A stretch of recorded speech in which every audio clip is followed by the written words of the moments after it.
if you have it. Okay. So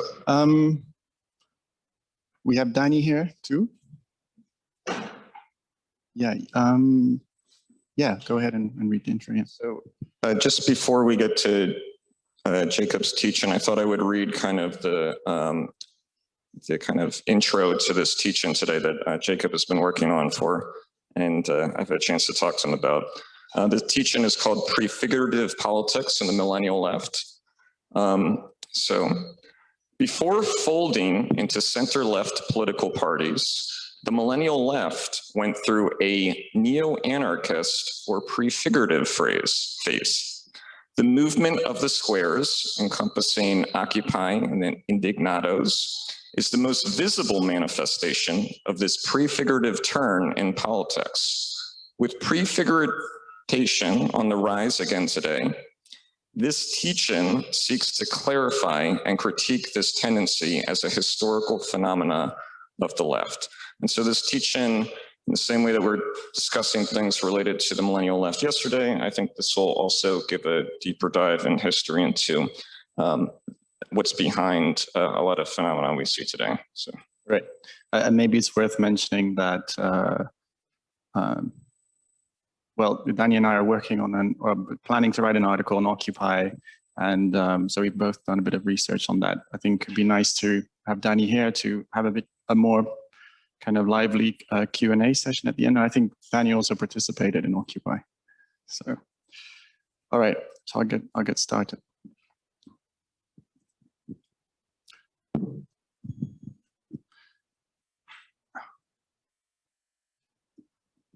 In Capitalist Realism, Mark Fisher writes that the left is romantically attached to a politics of failure. In other words, the left is not just incapable of imagining an alternative to capitalism, but unwilling. According to Fisher, we must avoid the endless rehearsal of historical debates and set our eyes on the future. Many young people have taken Fisher up on his challenge, seeking to overcome capitalist realism by imagining alternatives through various forms of direct action. This is often referred to as prefigurative politics. At its most basic, prefigurative politics is to be the change. It is the effort to change society by enacting the desired goal in the present. In more formal terms, prefigurative politics is defined as the attempt to overcome the contradiction between means and ends. If the goal is to create an egalitarian society, so the argument runs, there can be no appeals to the authoritarian capitalist state, or indeed to any bureaucratic or hierarchical form of organization.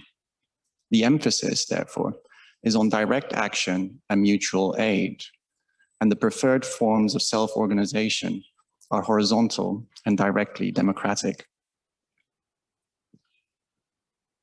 Some of the largest protests of the last decade have been prefigurative. The global movement of the squares, including Occupy and the Indignados movement, the French Zone à Défendre, the Gezi Park protests in Istanbul, the Hong Kong umbrella movement, the French assembly movement Nuit Debout, the Dakota Access Pipeline protests at Standing Rock, and the Capitol Hill Autonomous Zone in Seattle. We can add to this the climate camps organized by the likes of Extinction Rebellion and Ende Gelände. Most of these protests took the form of an occupation and established semi-permanent protest camps. These camps served a practical purpose. They allowed the protesters to sustain their protest, but they also served as a model for an alternative community with its own codes and values.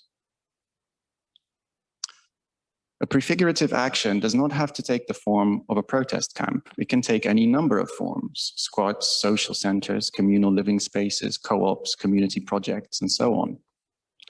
The goals and issues addressed are equally wide-ranging. The protests mentioned sought to contest police brutality, climate change, pollution, economic inequality, and changes to the electoral system. There may even be right-wing forms of prefiguration. Bastion Social in France and Casa Pound in Italy run neo-fascist community centers, which organize various recreational activities. Casa Pound has its own band and theater company, radio station, online TV channel, and a monthly magazine. Both organizations occupy abandoned buildings to establish communal living spaces and organize community projects for the poor, for example, housing campaigns and food banks, though they exclude migrants from their programs. I mentioned these quote-unquote fascist initiatives to highlight one of prefiguration's peculiarities. It does not specify a goal. Prefigurative politics leaves it up to the activist to decide what an ideal society looks like and how to get there. Although prefigurative politics originated in the socialist tradition, it has since drifted far from its origins. It is most often associated with anarchism. Around the time of Occupy, several books appeared identifying Occupy's prefigurative politics with anarchism. But the politics of anarchism is not prefigurative, but anarchist. It is a substantive politics with a clearly defined goal, socialism, to which anarchists sought to adapt their means. Prefigurative politics, on the other hand, is not really a politics at all, but rather an orientation to action. It is anarchism without the anarchism, that is, anarchism without socialism. The confusion and uncertainty over what the goal of a left-wing project should be, exemplified by prefigurative politics, perfectly sums up the state of large sections of the post-political left.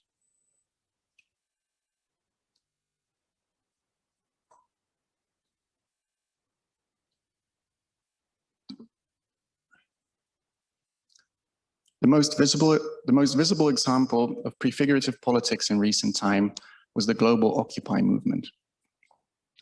The immediate context for Occupy was the fallout of the 2008 financial crisis.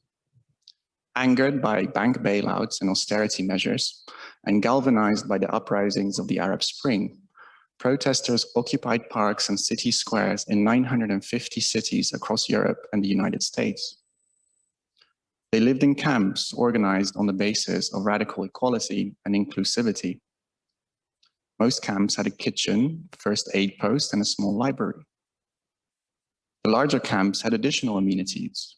The protest camp in Madrid, for example, boasted a kitchen serving hot food 3 times a day, a study and conversation area, a library with thousands of catalog books, Wi-Fi hotspots, a press center, a kindergarten, first aid posts, recycling points, and a vegetable garden.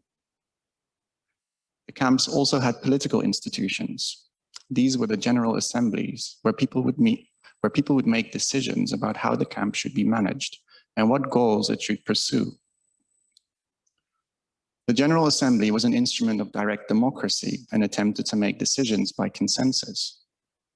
This was almost impossible. As a result, most of the initiative lay with affinity groups and working groups operating autonomously. Examples of working groups include the Direct Action Working Group. I'm talking about Occupy Wall Street now. The Direct Action Working Group, where all the anarchists were concentrated, and the Media Working Group, which ran all the social media accounts.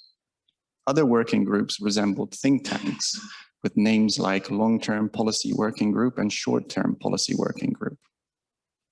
Combined, these social and political institutions made up a quasi-self-sufficient community.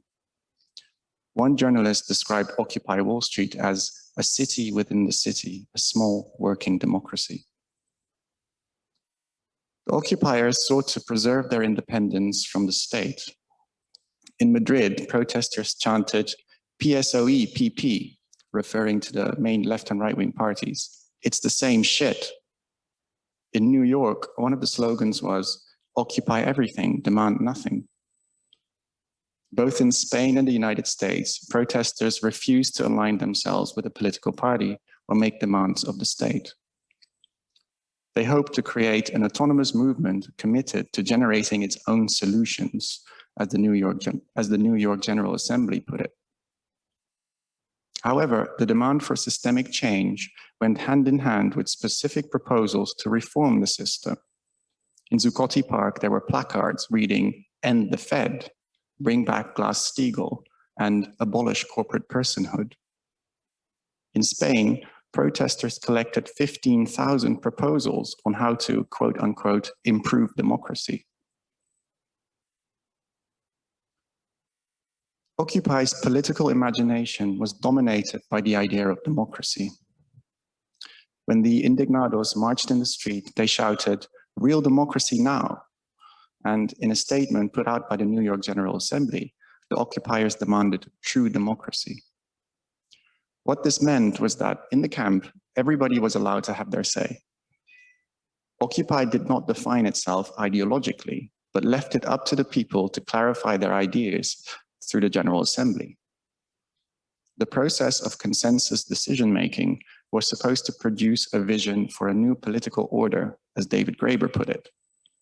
Needless to say, ideological agreement was impossible to achieve.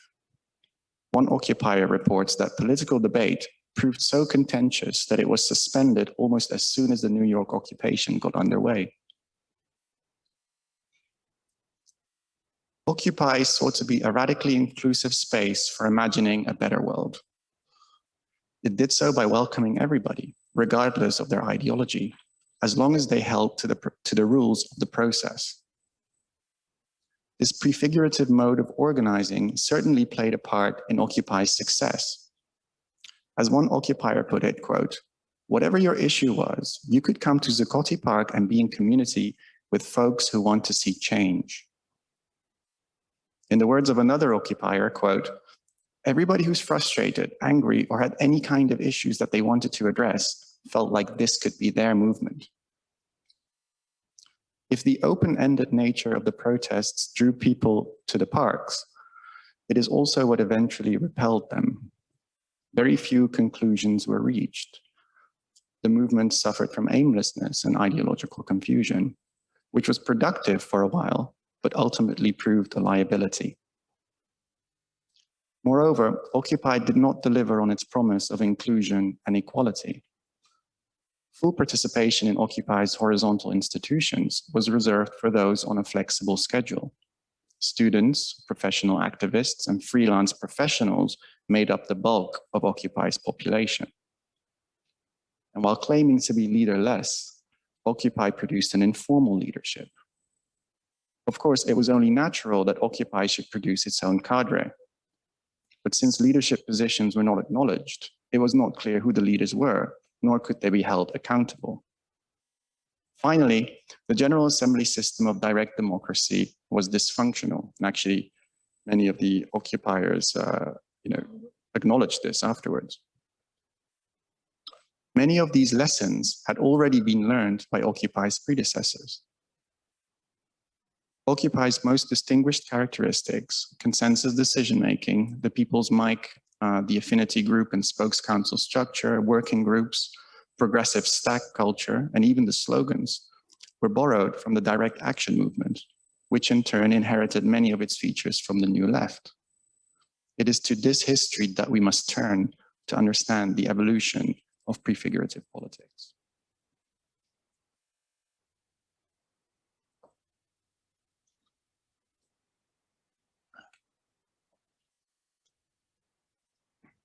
The New Left emerged from the self-declared bankruptcy of official communism. Demographically, it was the rebellion of the baby boomers, who came of age in a society that had achieved unprecedented levels of wealth, was conformist and patriarchal, and in which the left, under Stalin's influence, had grown conservative and authoritarian. The New Left rejected the old left and changed in crucial ways the nature of political dissent. First, the New Left abandoned the notion that the masses of working people are the agents of historical change, instead emphasizing the agency of students, intellectuals, women, and ethnic minorities. Second, the New Left substituted a critique of society as a whole with activism around a multitude of issues: civil rights, gay rights, women's rights, abortion rights, the Vietnam War, free speech, the environment, and so on. The critique of capitalist class relations gave way to a moral and cultural critique of the consequences of capitalist affluence. Third, the New Left, in contrast to its predecessor, laid a heavy emphasis on culture, conceiving of lifestyle as a possible form of descent. This would come to be known as the counterculture. Accordingly, the 1960s gave rise to numerous politicized cultural movements: the Situationists in France, the Provos in the Netherlands, the hippies, yippies, and diggers in the United States, and the Capelloni in Italy, among others. Lastly, the New Left rejected the party model of organization, dismissing it as excessively bureaucratic and hierarchical, an image of the society it rebelled against. Much New Left activity was driven by students who organized themselves in loose, semi-autonomous chapters on university campuses. But this picture of the New Left is not static. The New Left evolved towards a critique of each of the aforementioned characteristics in an attempt to return to Marxist orthodoxy. The category of the working class as a revolutionary subject wasn't rejected, but expanded. The critique of specific social issues broadened out into a critique of capitalism as such.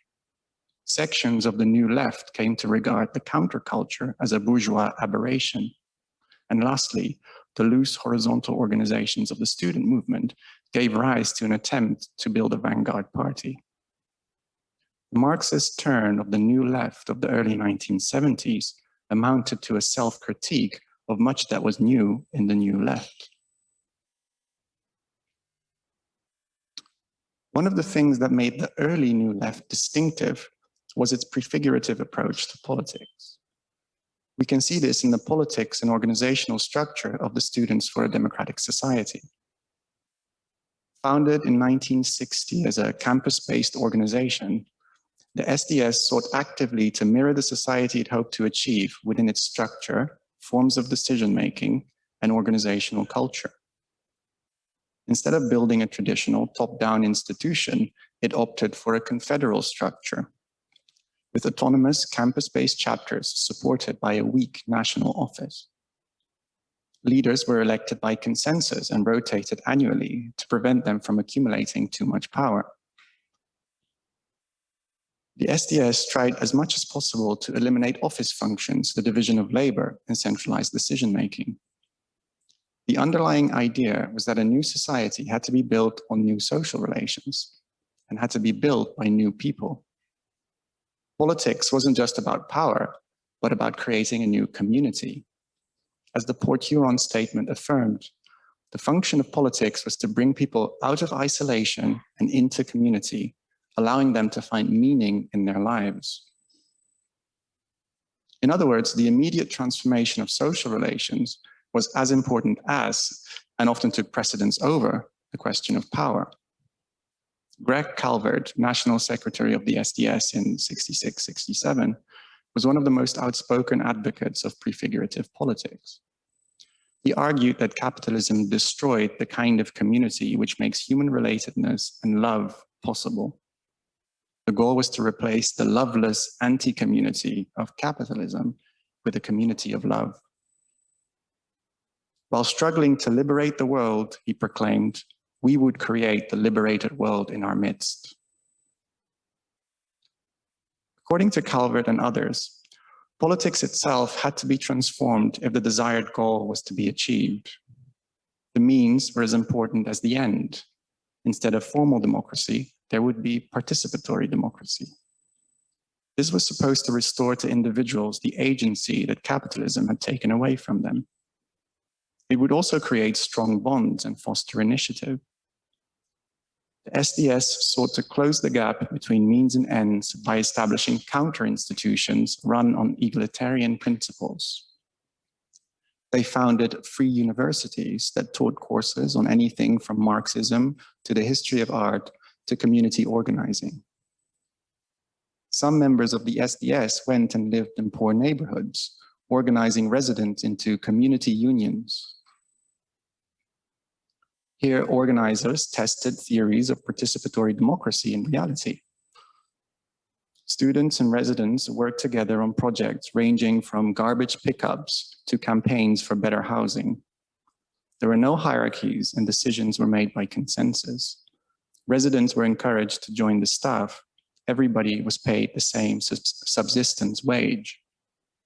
To avoid centralization, all office functions were abolished. This was supposed to prevent power from accumulating in any one place or person, but the result was to make coordination impossible. Each project was an island completely cut off from the others. To the extent that they succeeded, the project generated some benefits for their constituents, but they did not serve a political purpose beyond that. By the summer of 1965, most projects had failed and the program was discontinued. In 1965, as President Johnson ramped up the war in Vietnam, the ranks of the SDS swelled. As the organization grew larger, the lack of formal structure became a problem. An increasing number of members argued that direct democracy and consensus decision-making were impracticable. The main critiques are already familiar to us from Occupy. First, because there was no clear leadership structure, an informal leadership emerged that wielded significant influence, but which was not accountable to the membership. Since leaders rotated frequently, power became concentrated in the national office, which ensured organizational continuity. Second, the SDS discovered that direct democracy was ineffective in large groups. At the National Convention, it was often impossible to reach consensus on key issues. The same was true in local chapters. Although many of us regard voting as undemocratic, one organizer said, there is a real question about whether we can afford to take 8 hours to attain consensus on every issue. Despite these critiques from within the organization, very little was done to address them. Attempts by the SDS leadership to introduce changes were frustrated by a student body suspicious of authority. For instance, it was noticed that many of the new recruits had had little political education. However, a proposal for an internal education program to train up new leaders was criticized for replicating the cadre schools of the old left, which were considered authoritarian. Instead of introducing more structure, the SDS drifted towards greater decentralization. In 1967, the presidential and vice presidential offices were eliminated. In 1966, the SDS was taken over by Carl Davidson's Prairie Power faction, who thought of themselves as anarcho-syndicalists. Other factions were emerging as well, notably the Worker Student Alliance, a front for the Maoist Progressive Labour Party. By the time of the 1969 National Convention, there were two major factions. The Revolutionary Youth Movement, RYM, which included Prairie Power, and the Worker Student Alliance. The SDS split two ways, but RYM immediately split again between the Weather Underground and the groups that would eventually make up the new communist movement, a collection of avowed Marxist-Leninists who set about building a vanguard party.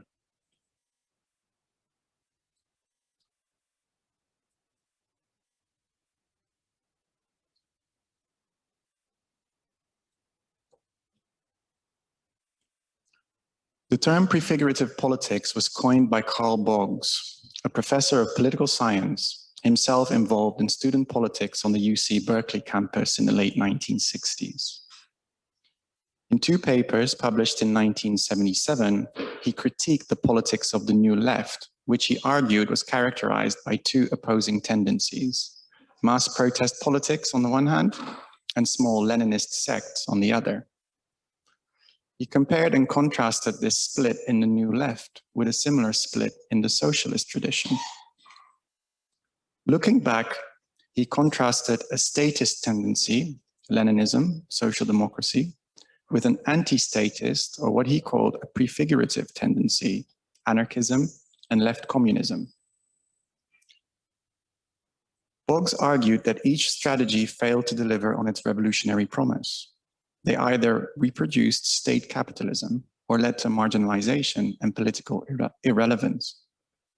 Thus, Boggs argued for a synthesis of the two tendencies, that is, the integration of social action and political action, seemingly unaware that he was recovering the original Marxist position. Boggs points out that structures of popular self-organization in the form of Soviets, factory committees, neighborhood assemblies, and so on, prefigure workers' control, but also provide a new source of political legitimacy. On the one hand, organs of popular self-control are directly accountable to the communities and workplaces in which they are grounded, and in that sense, anticipate socialism. On the other hand, the political legitimacy of a socialist party would depend precisely on such existing forms of popular self-governance. In that sense, they are the means establishing the enabling the self-transformation, i.e. the self-abolition of bourgeois social relations. The self-activity of the workers thus serves a double function. On the one hand, it prefigures workers' control by establishing what Boggs calls democratic counterpower. On the other hand, it establishes the political legitimacy of a socialist party whose goal it is to wrest power away from capital and abolish existing class relations. In the Marxist tradition, then, social action has a double character.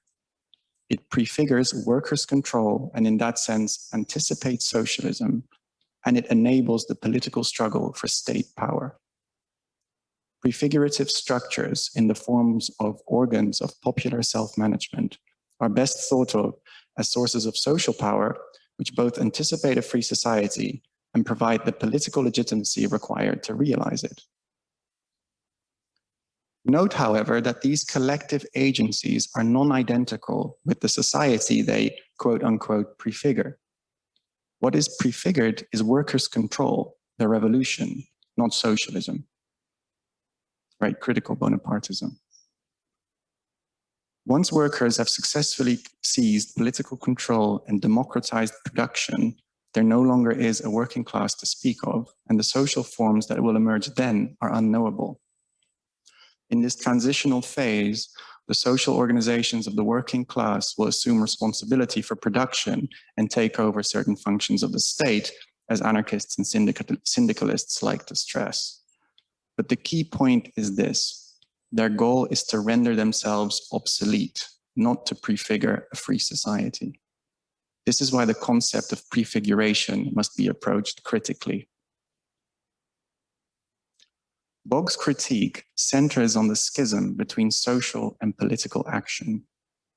In the New Left, these come to be represented by opposing tendencies: mass spontaneous action versus small Leninist sects, condemning each to the margins of politics. Barbara Epstein refers to this as the countercultural politico split of the 60s.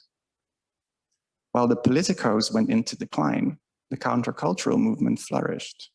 It had a decisive influence on the non-violent direct action movement in the decades that followed, and ultimately on Occupy. Social action, the prefigurative dimension, became the dominant element in the protest politics of the subsequent period, but, and this is key, not in the socialist sense. The New Left transformed social action. It no longer designated a form of social power seeking to abolish itself, but acquired a positive content. This was foreign to the socialist tradition, anarchism as much as Marxism. If socialists organized on the basis of that which must be overcome, i.e. labor, the practices of the 1960s gradually lose this self-critical aspect.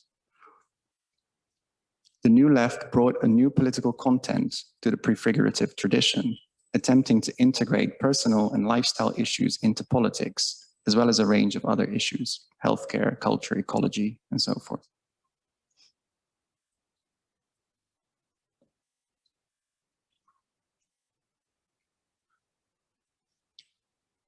The trajectory of the New Left is one of increasing radicalization. The New Left eventually split between those who came to see the necessity of a socialist party and those who saw this as a reversion to a failed tradition, blaming the New Left Marxists for the destruction of the SDS. But if the political experiments of the early SDS were motivated by the failures of past socialists, So the Marxist turn of the later SDS was triggered by the failure of participatory democracy. The New Left failed not once, but twice. Socially and culturally, however, it succeeded. But this cultural victory is often presented as a political victory in its own right. As Daniel Cohn-Bendit writes, the New Left was, quote, an experiment that completely breaks with society, an experiment that will not last, but which allows a glimpse of a possibility, something which is revealed for a moment and then vanishes. But that is enough to prove that something could exist. In other words, by prefigurative standards, the New Left succeeded. Boggs uses the term prefiguration critically to bring to consciousness a regression in the left's understanding of social action. In subsequent history, however, the term is almost always used affirmatively to designate the actuality of future social relations in the present. Winnie Brynäs was the first to use the concept in this way. Writing in the early 1980s, Brynäs sought to recover the political experiments of the early SDS for a new generation of activists. The SDS, she argued, attempted to develop the seeds of liberation and the new society through notions of participatory democracy grounded in counter-institutions. This meant building community. The goal of prefigurative politics is not to build socialism, but community. The difference is important because socialism designates a future state, whereas community can be realized within the life practice of the movement. By community, Brynäs means non-capitalist social relations. But this does not mean that capitalism and community are mutually exclusive. Community is an effect of democratic process, she argues. It can be achieved by eliminating leaders, office functions, and centralized decision-making. The struggle for a better society becomes its immediate enactment in the community of the protest movement. Brynäs stands on the threshold of the 80s. Brynäs, standing on the threshold of the 80s, articulates a post-political politics which aims for human connection and personal transformation. This politics, while rooted in the New Left, doesn't reflect its origins so much as naturalizes its most questionable features. What made the New Left successful, according to Brynäs, was that it satisfied people's desire for connection, meaningful personal relationships, and direct participation in decision-making. This is a politics of form, politics that tries to change formal modes of interaction and decision-making while paying little attention to their content, the exchange of labor. The aim of prefigurative politics is to build community. As a result, prefigurative politics' criterion of success is not strictly speaking political, but social. We see this in how Brynäs contrasts a prefigurative conception of politics with an instrumental one. That the New Left failed to make the political system as it exists more participatory is not important. What matters is that it offered its participants a glimpse of what society could be like, allowing them to forge meaningful connections in the process. Brynäs effectively argues that the New Left redefined political success. She urges us to, quote, look at the New Left through its eyes that did not accept certain conceptions of politics. 30 years later, the same is said of Occupy. Marisa Holmes, one of the movement's key organizers, writes that criticisms of Occupy, quote, often rely on measures of success that were never shared. OWS did not achieve major reforms or win political office or topple the government. All this is true. However, OWS was a success on its own terms. Brynäs' account of the New Left has less to do with the 1960s than with the 1980s. The nonviolent direct action movement of the 1980s is heavy on culture and lifestyle, organizes exclusively around single issues, is suspicious of all forms of authority, and is overwhelmingly middle class. In addition to the New Left's experiments with horizontalism and participatory democracy, it is inspired by a certain kind of anarchism, feminism, and various forms of spirituality, Quakerism, paganism, New Ageism. One example of nonviolent direct action are the anti-nuclear protests prompted by an escalation of the Cold War in the Reagan and Thatcher years, which saw a number of occupations and blockades of nuclear facilities.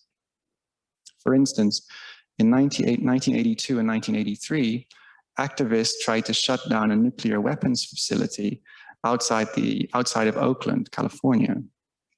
And in 1981, a group of women marched on the RAF airbase of Greenham Common to protest the decision to site American nuclear weapons there. They set up a women's peace camp as a symbol of resistance to what they saw as the male-dominated world of nuclear weapons. The goal of the direct action movement is twofold. First, to bring an issue to the attention of the public, and second, to reproduce itself, i.e., to create a movement that will commit to further direct action. This second is done by creating a sense of community. As Barbara Epstein notes, all the most distinctive features of the direct action movement, the focus on civil disobedience, the consensus process, the non-hierarchical style of organization, are intended to create a tight-knit community. What is called the movement is essentially a group of friends. This is one of its greatest weaknesses. Since the movement is held together by personal ties, it is liable to sudden ruptures when people fall out or lose touch. Lessons that might have been learned are not, and the same mistakes are made in the next round of actions. Brooke Lehman, an activist in the anti-WTO protests in Seattle, complained that Occupy had failed to learn valuable lessons from the anti-globalization movement.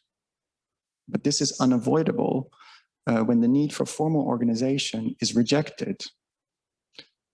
There is a fundamental tension between the desire for prefigurative community and the need for organizational forms that can confront the hierarchical and disciplined bodies of the state.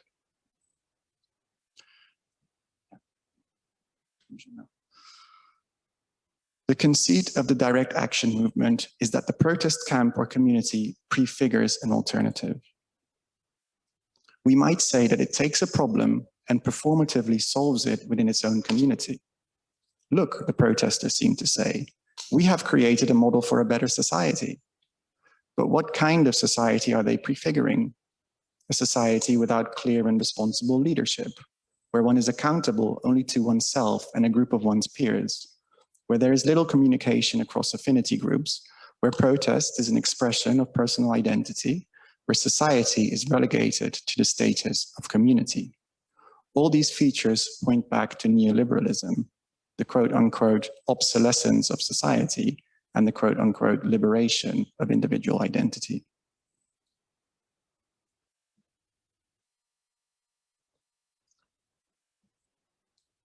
When we look at the history of the direct action movement, we see that the protocols of direct democracy and horizontal organization are applied within the context of a given action.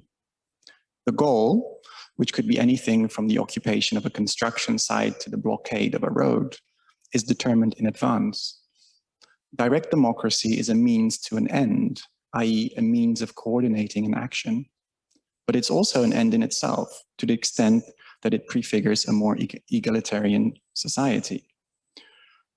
Since the action almost always fails, the emphasis is on the prefigurative aspect. With Occupy, this was more true than ever. Occupy didn't shut down a power plant or a WTO meeting. The occupation of parks and city squares didn't serve a tangible purpose other than to register the protesters' discontent. In this sense, Occupy brought out all the contradictions of the direct action movement in heightened form, in particular, its formalism. Prefigurative politics critiques the state for being hierarchical, top-down, and centralized. Over against this, it places a system that is bottom-up, participatory, and decentralized. The problem with politics on this view is that it prevents broad participation in decision-making. But from a Marxist point of view, it isn't the form of government that is the problem, but the self-contradiction of social relations necessitating the state. The problem with the state is not that it is insufficiently inclusive or participatory, but that it expresses a real social contradiction. In What is Revolutionary Leadership, Cliff Slaughter critiqued this tendency towards formalism in the libertarian left, which thought that society's main enemy was bureaucracy. Slaughter countered, quote, "It is not bureaucratic or authority-wielding individuals who rule the lives of men, but the force of capital. Our aim is not the abstract one of abolishing the distinction between order givers and order takers, but the political overthrow of the capitalist class," unquote. Prefigurative politics is concerned with the form of social interactions, but ignores their content, that is, the exchange of labor in its self-contradiction. Because of its formalism, the anti-statism of prefigurative politics is only superficial. As soon as the state appears susceptible to change, activists are reconciled to it. This explains why the occupiers abandoned their principles so easily. After they were evicted from their camps, they turned their attention to electoral politics, doing everything they had in theory opposed. David Graeber, who had written that progressive change is not possible through electoral means, threw his weight behind Jeremy Corbyn's bid for the Labour leadership. In the United States, many occupiers rallied behind the senator who put the interests of the 99% front and center. When they failed to achieve tangible results within the capitalist parties they had opportunistically flooded, the occupiers returned to the streets. Winnie Wong, a lead organizer in Occupy and the Sanders campaign, claims that, quote, "It was never about electing Bernie Sanders. It was about creating a movement." What this ignores is that the movement is always understood as a pressure tactic on elected officials. Electoral campaigns and movement building are simply two sides of the same coin, complementary tools in the activist toolkit. We have regressed from the dialectical interplay between social action and political action, once envisaged by Marxism, to the antinomy of movementism and electoralism. Until this contradiction is critically mediated, the left will continue to oscillate between these poles. Thank you for your attention.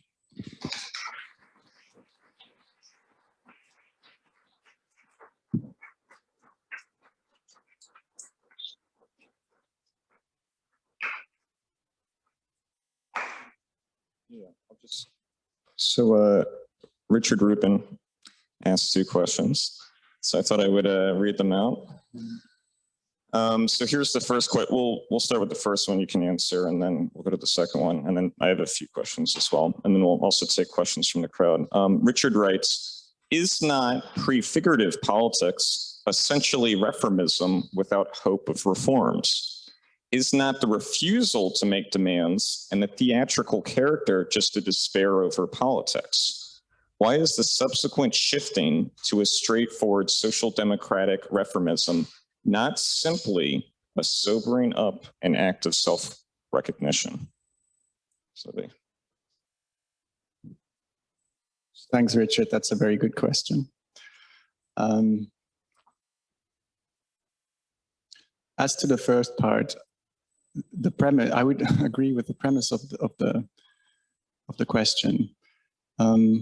Reformism without hope of reform is definitely a key aspect of prefigurative politics. I take the substance of the question to be about this oscillation between prefigurative politics and statism or electoralism in the millennial left.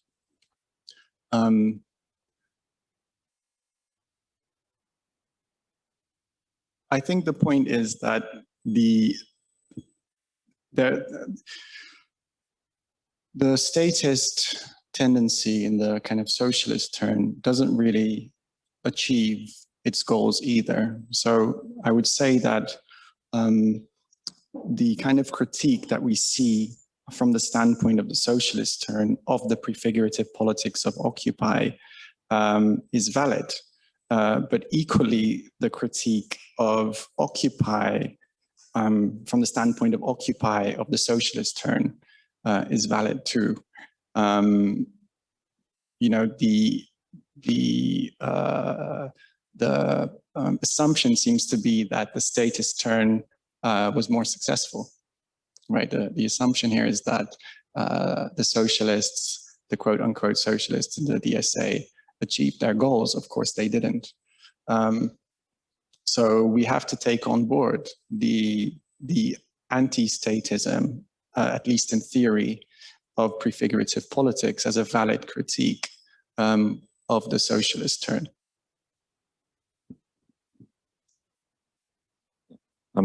Richard just raised his hand, so we're going to unmute Richard. Yeah, so my question was not like whether it was more successful, but like, you know, going from making no demands to working within the Democratic Party seems like a kind of act of self-recognition. In other words, maybe the reforms are not going to be achieved and you will get back to a prefigurative politics that masks a kind of despair. In other words, it seems to me you take very seriously the self-conception of the people who have the prefigurative politics, whereas my tendency would be just to dismiss it as a kind of self-delusion of people whose basic impulse is actually just to reform capitalism. And therefore, straightforward reformism seems progress insofar as it just seems more honest. The point I mean, is, it's because it's there's no self-recognition. You think there's no self-recognition? Self-recognition, as I try to point out with the Winnie Wong quote, right? Like, there's this oscillation. It's not just that the prefigurativists recognize the shortcomings of prefigurative politics and then pursue electoral politics as a more effective method. It's that they then afterwards go back to prefigurative politics. So the very problem is this is a lack of recognition of the shortcomings of these, you know, strategies. You know, I would say that the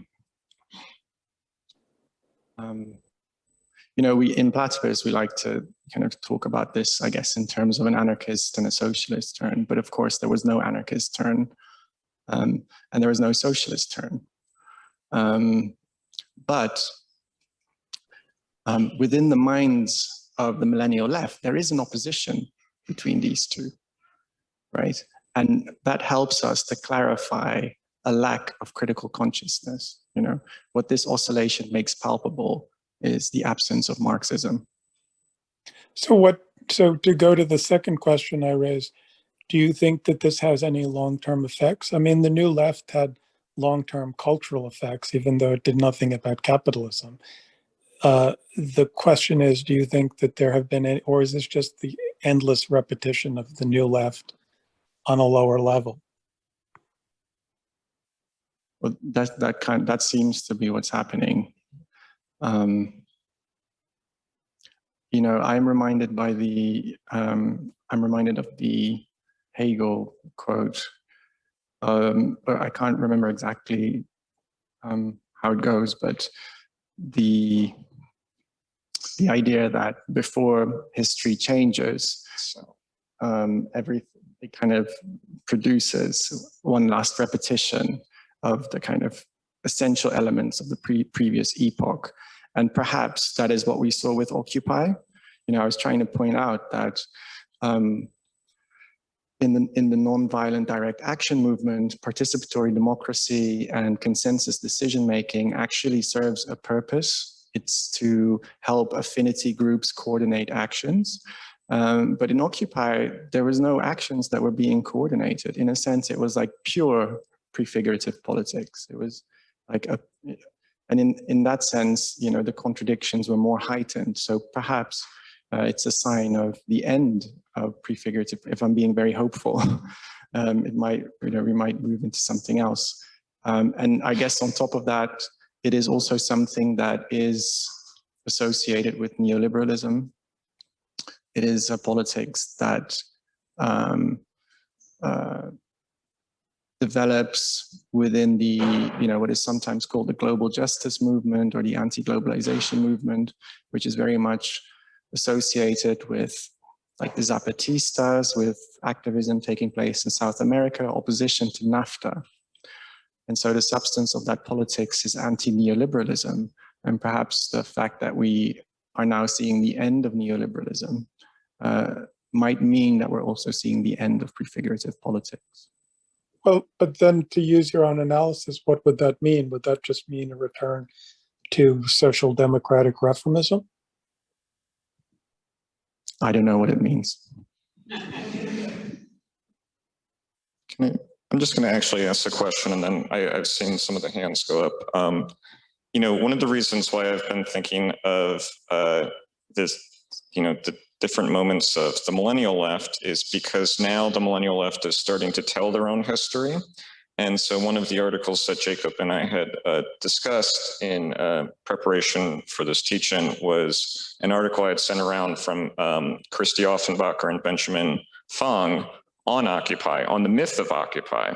And they make reference to Winnie Wong, who you mentioned at the end, of all the occupiers who went into the Bernie Sanders movement, and they want to make a very sharp delineation between Occupy as a kind of Generation X thing, it's David Graeber, it's the last gasp of that, and that the millennial left truly begins in kind of the neo-social democratic turn. They just talk about Bernie Sanders in that context. They kind of leave out Syriza and Podemos and Jeremy Corbyn.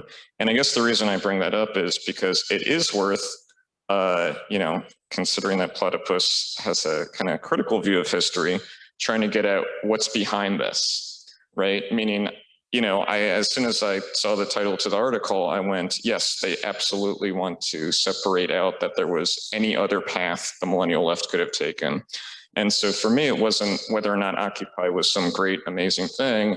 And I had fun and stuff. It was like fun. And my copy of Das Kapital is from the People's Library that I still have today. And I saw my, you know, a person who mentored me, a very famous freedom writer, and a guy named John Raines. I saw him, you know, it's like a lot of great feeling and everything like that. And so the critique of, you know, like there is a way in which today there are things about Occupy that are embarrassing to people in a similar way that perhaps this Sanders campaign may start to be embarrassing to people. So we can even think the most recent issue of the Platypus Review, we had 2 reviews of Doug Green's book on Michael Harrington, that it's just like a failure of the vision. It's just a failure straightforwardly. And I bring that up because what I've been trying to get at and interrogate is how this history is starting to be kind of distorted for certain ends. So I didn't want to bring up just that aspect. Maybe that's not a full question. And maybe the other thing I would say as well is, you know, and we were talking right before this, and you mentioned at the beginning, you know, occupies in the context of the Arab Spring. In America, it's in the context of the Tea Party, which scared the shit out of the left because they didn't know what is this thing that's happening. In the great financial crash, it's all of these things that are happening that go into that kind of background. So on the one hand, maybe the tactics look like it's something very old, and you give a very great history talking about these 2 different tendencies. On the other hand, considering it in conjunction with all of these other moments, as well as Black Lives Matter, like some, you know, some of the millennial left Generation Z kind of treat that as something separate, whereas it really comes out of Occupy, meaning they were already doing protests against, marches against people who had been shot by the police. That already was happening in Zuccotti Park. And in a sense, even the kind of tactics were somewhat taken from Occupy, as well as parts of Occupy fell apart on the idea, and I'm doing it right now, of a white male talking too much, which is was a very common way that this is like the problem of Occupy is people like me rambling on for a long time.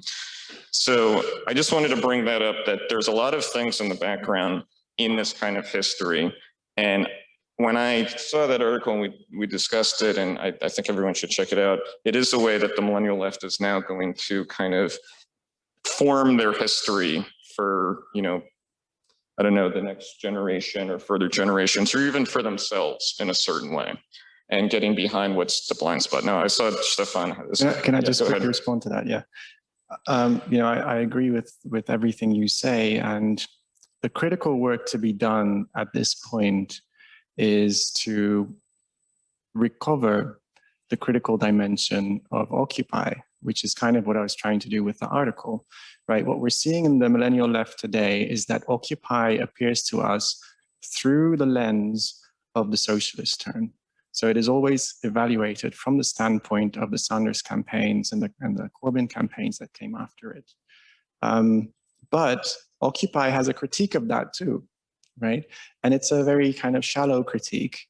But if we go back in history, we see that there was a prefigurative dimension to socialist politics. And what I've tried to, and again, prefigurative should be put in scare quotes, right? That's one of the points I made, is that it has to be approached critically. So one of the goals of the teach-in was to kind of actually deepen the critique that Occupy has of the socialists, of the neo-social democrats, by recovering, you know, these two fragments, social action and political action, and what they have become today. Yeah, thank you for the teaching.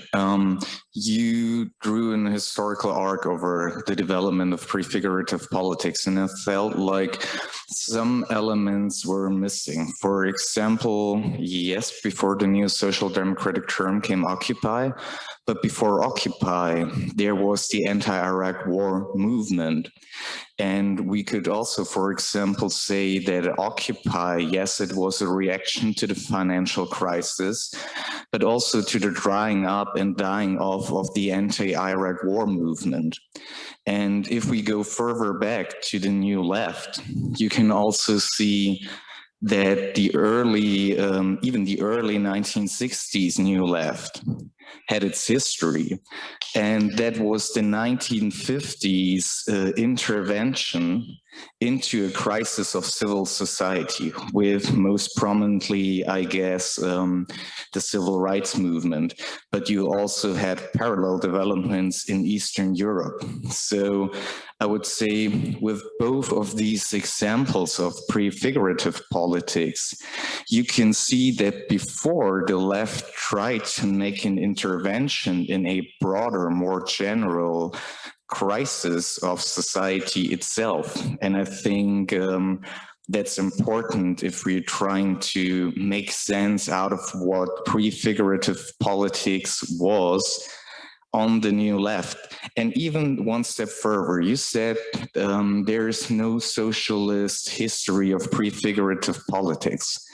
I wonder if that's true, because the early socialist communes, to me, very much seem like a prefigurative politics of a just and free society in the crisis of bourgeois societies just before 1848. And so I think if we're trying to look at this historically, we need to go away from academic or like lefty academic evaluations of it out of the last decades and have a broader look on the repetitive character of this crisis of a serious socialist project. Because to me, it seems a little too short-handed to say, well, prefigurative politics is bad, but it's also kind of a necessity. Because the question for me then is, but what's the historical necessity, and in how far is the left itself responsible for this necessity arising? I wonder if you could speak on this. Yeah. Thank you. Thanks, Stefan. I mean, a few points. I don't agree with I agree with the first things you said, but not with the last part. I mean, this is not an academic evaluation, and it tries to look at it from the perspective of the left. it's not a simple either or on the one hand, on the other hand. I try to show the necessity of prefigurative politics by talking about how it establishes the legitimacy of a socialist party. Now, on the other hand, you're right. Of course, the history is not complete. I could not include everything. It's already a bit too long. You're absolutely right about the utopian socialists. That is where it originates. But as I was saying earlier, my project, or what I was trying to do with the teaching, was kind of deepen the critical aspect of prefiguration, i.e. social action, as it was understood within Marxism. So I focused on that. But you're right that the utopianism of the early socialists is kind of the model, like kind of the historical, offers a clearer historical parallel, if you will.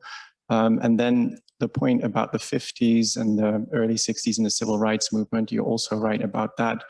I did research on the SDS, but it has to be said that many of the features it took from the Student Nonviolent Coordinating Committee, SNCC, operating in the South, which it looked up to, and it copied many of its features. So that is definitely something that we have to keep in mind.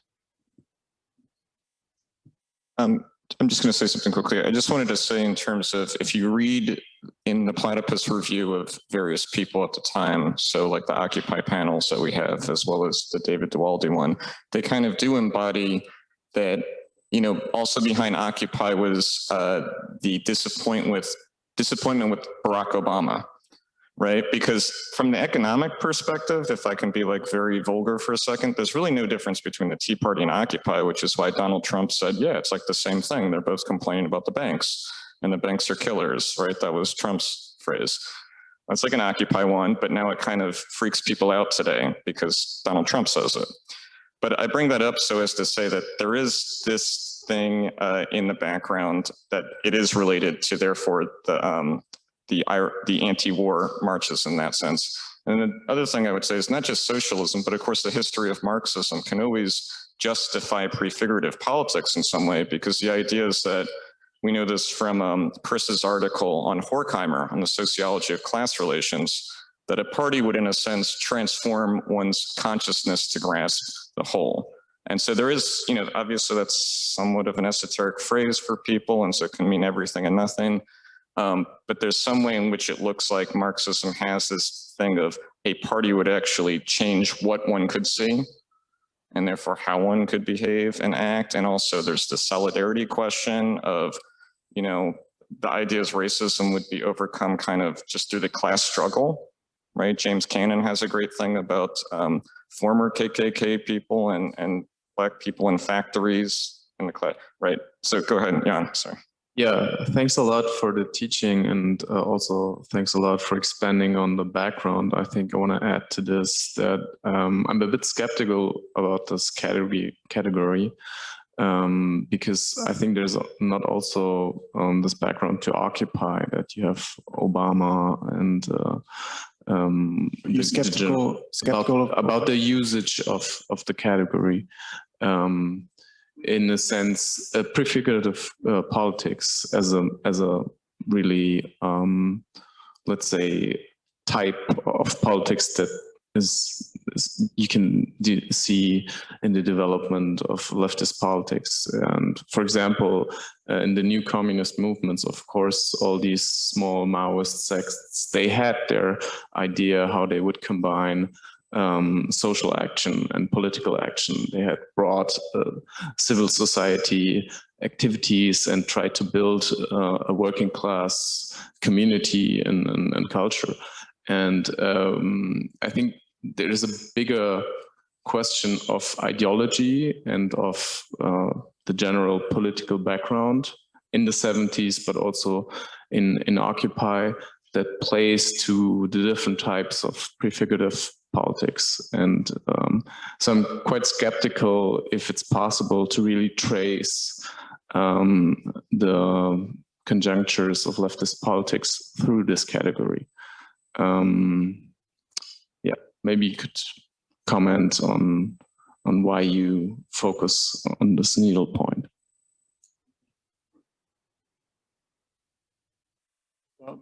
I mean, the effort to historicize prefigurative politics is obviously motivated by the Millennial Left. And it's an attempt to give a critical history of that concept in order to kind of make an intervention in the present. That is the goal. I take it that your criticism is that perhaps is slightly similar to what I started out with, which is that it's not really a politics. You know, it is not really a substantive politics that is kind of defined by its goals and a certain strategy, a certain approach to the means. You know, but that is the question that the post-political left raises. So yeah, I mean, I think it is valuable to trace this concept and also to see how it emerges out of the New Left. You know, prefigurative politics in Karl Boggs emerges as a critique of the New Left, right? And what I was trying to show is how, you know, Boggs is often quoted in the literature as the person who coined the concept, but the critique is left out of the equation, left out of the discourse. It is used affirmatively. So in other words, a certain kind of conception of the New Left is taken in a kind of affirmative ideological sense to justify the present. And, you know, one of the things that we try to do, or that I try to do, is to, you know, contest that history and offer a different history.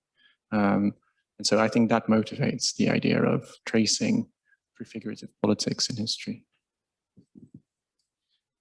Yeah, thank you for the teaching. I kind of want to bring in some of the experiences of the past 2 days. Yesterday we had a workshop with the magazine Malmö, which was founded around the time of the WTO protests, which was very much, I would say, a project of the post-left, the post-political left we see in the 80s and 90s, which I think would fit very well into this critical category of prefigurative politics you try to elaborate on. Then, Danny, you just mentioned solidarity, the solidarity question. There was one very interesting moment on the panel yesterday, a panel on the most controversial aspect on Marxism, that is the dictatorship of the proletariat. And all three speakers, except Theo, seem to agree on what we need right now is solidarity. 3 people saying that in a panel on the dictatorship of the proletariat. So what is the relationship, maybe like in this historical moment of this deep confusion that we see at this point where the Millennial Left tries to grapple with its own history? What's in this moment, what's the relationship maybe between this concept of prefigurative politics, this history you gave, with this re-emergence of solidarity we see now? Thanks. Yeah, thanks, Andreas, and thanks for bringing in some of the things that were mentioned yesterday. I also noticed that prefigurative politics came up at several points. Malmö is a good example. One of the things that was mentioned was that Malmö is a platform for community. In the DOP panel, we had several examples of prefigurative politics. David Harvey talked about, the Zapatistas, Rojava, the Oaxaca commune, but also the NHS, free public transport, and Creative Commons. And these were all, in his mind, connected. They were cracks in the system that, had to be somehow linked up and expanded. We heard about the need for new stories, new narratives, and so forth. You bring up the question of solidarity. I think I was talking about that when I talked about community. It's like one of the fundamental assumptions is that, we can't have a revolution because we don't have the right organizations organizational structure, but also not the right people. We don't have the right attitudes. And so we need to work on ourselves through these forms of prefigurative community. And so, yeah, that is one of the fundamental things that's in the background here. Yeah, when I think of the word solidarity, and that's a great word and everything, but I feel like it's become obviously a kind of means of blackmail. And actually, this is something Adorno kind of talks about in Minima Moralia, meaning the canon, James Cannon reference I gave was one of solidarity, say, despite people's prejudices, right? That they would kind of overcome it. I think the Ben Blumberg Platypus Review article, where he talks about racism as a challenge as opposed to a problem, meaning it's something that would be overcome despite, not necessarily that people would even get rid of those prejudices they might have, but it'd be solidarity despite it.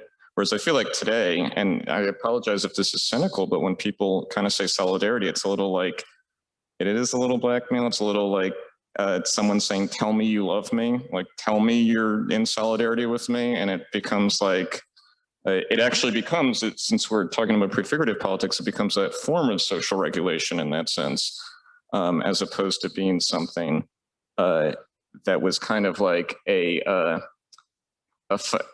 phenomena maybe of amazement of how the class struggle would bring very disparate groups together. And I think so. We had in Philadelphia what was the Millennial Left teaching that I was very happy was given by a Generation Z, so somebody who was probably, I don't know, 9 or 10 when Occupy happened. And there was a discussion about friendship at one time. And I know it sounds kind of silly that that question would come up, but I think a lot of the Millennial Left cannot imagine I could not be in a group with these people unless they're in my subculture and I'm like friends with them. And so this is obviously has a longer history. And maybe to add to this is something that was, well, that was brought up, was brought to my attention. Obviously one of the things about the New Left and also about Occupy is that it tries to overcome a kind of sectarianism on the left. So, for example, with Occupy Wall Street, there is this, there's this kind of origin story that David Graeber tells about the founding assembly. So the first time they met, I think it was somewhere in August of 2011, and they met at the Charging Bull statue, and there were all the sectarians who had erected a stage and they were giving speeches. And then, they grabbed the microphone and said, this is not an assembly, come join us for like a real kind of more participatory form. And they had their first general assembly behind the stage with Graeber and other activists. And so there, it was like a way of overcoming what they thought was a kind of hierarchical and obsolete form of organization. But what Danny was saying, often with this kind of lifestyle politics, is it's a kind of sectarianism in its own sense, right? It's a lifestyle sect, right? This is what the point I made about the movement being a group of friends, and it can be very authoritarian. I was reading about Extinction Rebellion, and one of the activists said, what's good about having these blockades of roads is that, it kind of poses a question. Are you with us or against us? That's how she thought of it. Thanks. Thanks, Jakob. My question's kind of on topic to what we're talking about now. And I just thought there was like a particular thread running through the presentation, which could be like elaborated a bit more, which was like about culture. And the Malmo presentation was in my mind regarding, I think there was a comment was made about like going for drinks, wanting to keep Malmo going. It was like a social activity.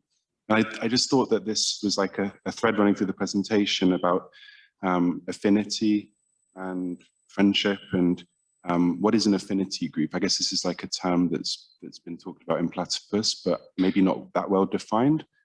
And the first thing that came to my mind was like maybe an affinity group is about identity, because you're like, there's something shared. So I'm just curious if you've got more thoughts about like affinity, identity, and the relationship of like the historicization of identity politics, whether that's like a feature of the narrative that you're constructing. And I also had a little thought about the utopian socialism that came up as well, which was like, what was, I don't know, it just came to my mind, like what was the affinity there? Maybe like religion, like Protestantism played like a huge part in a lot of those projects. I wonder if there's like a longer chronology that could be traced to do with like affinity and identity through this kind of prefiguration that you're talking about. Yeah, that's a very interesting question. And the idea of a longer historical trajectory of the idea of an affinity group, maybe based on religion in earlier forms of prefiguration, is very interesting. And I hadn't really thought about that. An affinity group is a group of friends, as far as I understand. So in the non-violent direct action movement, what is meant by autonomous organization is that you have an affinity group that you organize actions with, right? And so it could be, you know, group of us, and we come up with actions, but we may coordinate this with other affinity groups. And what happened, for example, in the anti-nuclear protests is that you had affinity groups precisely based around identity, as you said. So there was a group of housewives, there was a group of like anarchists, there was a group also of you know, feminists. There's a funny one, you know, they called themselves the skippers because they'd been sailors in their professional lives. And so they formed an affinity group. And so it's very much based around identity. So that's, I guess, a different kind of affinity group than the ones based on religious community. And I guess maybe something we could also say is that, you know, in the 1980s, you know, with the counterculture, you know, you mentioned culture and how that is one of the threads running through it. You know, the counterculture obviously changes. And, you know, I'm not very clear on this history, but I think we could say something like, you know, the commodification increases quite a lot. And so, well, what you see in the 1970s, the mid-1970s, you see the punk movement, for example, and with that becomes, you know, it's a kind of, it's important for the nonviolent action movement, direct action movement. And within punk, of course, you have this kind of debate about cooptation and selling out. You know, you have the Sex Pistols and the Ramones, and then you have the smaller groups that reject that kind of commercial. So there's this kind of more identitarian form of cultural politics, perhaps, that emerges in the 70s and 80s, and it seems to filter into the kind of more post-political left. So yeah. I have a very recent example from a platypus reading group. We were reading Left-Wing Communism, and Lenin talks about the growth of mysticism post-1905, right? So there's like God building, Lunacharsky. And one of my contacts was reading this. I think this was in 2018, so it was during a kind of lull in the DSA moment. And he's like, oh, is this why astrology and Wiccanism is big right now? Meaning he said all of his left friends had gotten into astrology and Wiccanism. And so again, just another, you know, and there's some idea that that's radical and it's, I mean, I don't know the whole thing, but so these things do repeat. First, thanks for the teaching. It's not a direct question, more thought. When you were talking about the difference between community and socialism as a goal, I was reminded about the distinction of Ferdinand Tönnies, who a sociologist who makes the distinction between society and community. And yeah, I was thinking about the relation to our topic here in the conference, Crisis of Society, and Victor's teaching yesterday.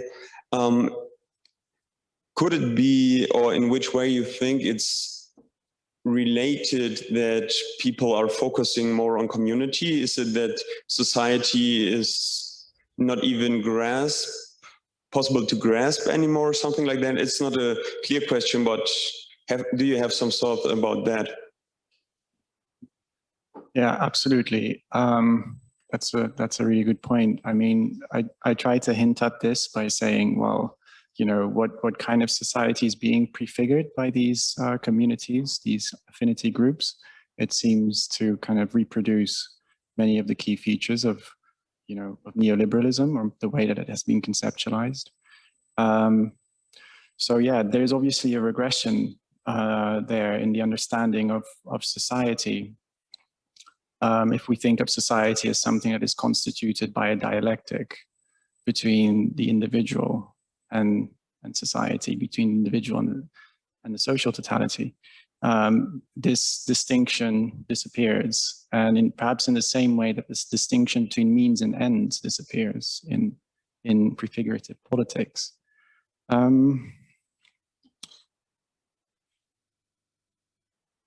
Yeah, I guess we also, I mean,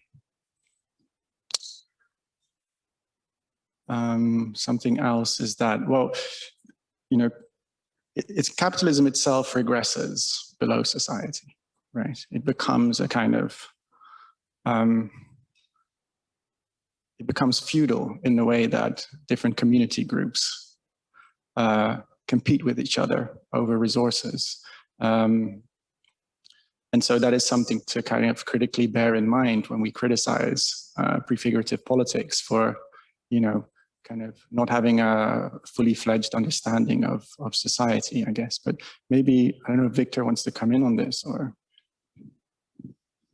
I was just going to say, Juliet Mitchell takes up the question of prefigurative family forms in the essay that we read, Women the Longest Revolution, by raising the question of, you know, like possibly all of them could be there in an emancipated society. And the question is really what would be needed to allow them all to come into their own, right? What would be the condition in that sense? So, you know, in a sense, it's possible that there's always the imminent critique there of these prefigurative politics to actually raise them to the level of being politics, because the problem is not that it's prefigurative politics, it's just not political.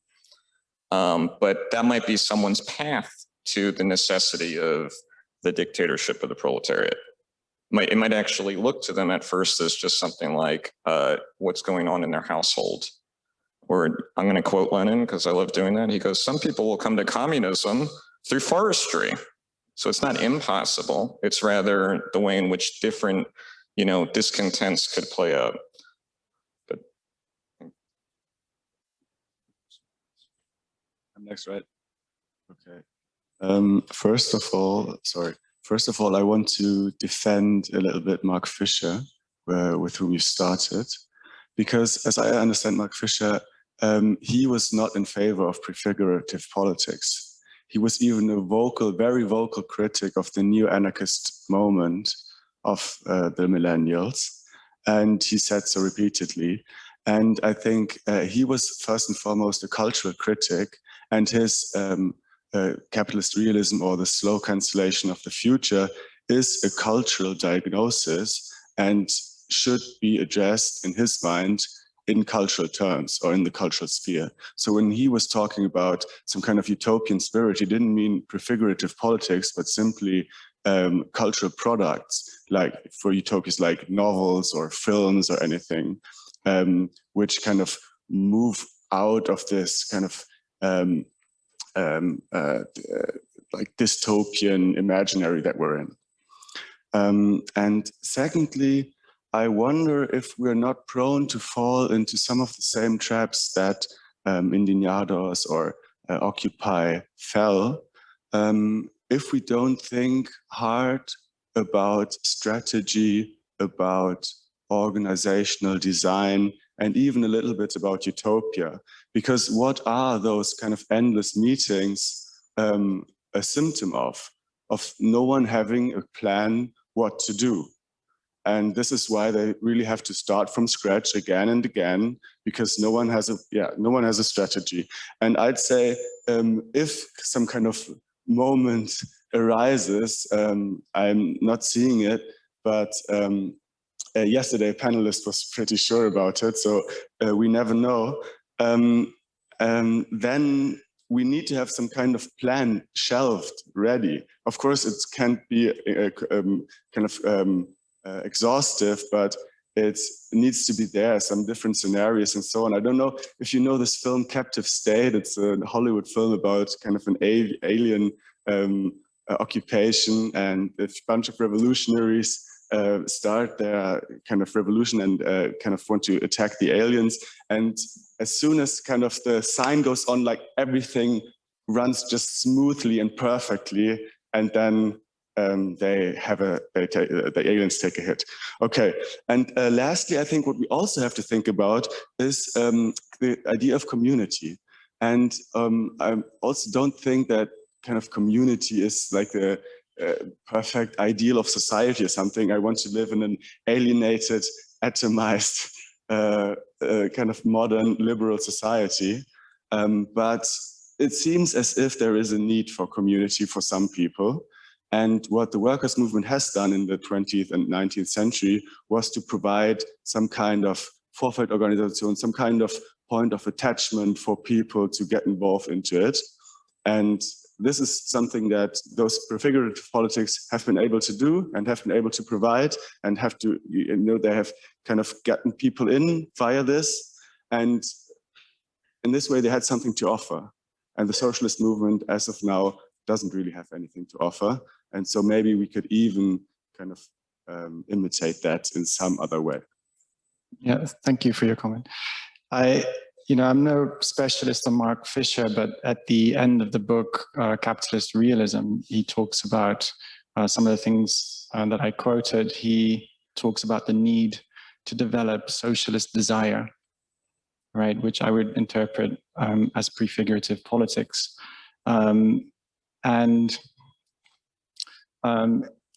What is interesting about the idea of capitalist realism is that, in a sense, and you're channeling this in your comment, it is a recognition of failure, right? It's the idea that the past has failed, socialist movement has failed, Marxism has failed, and so we have to begin again.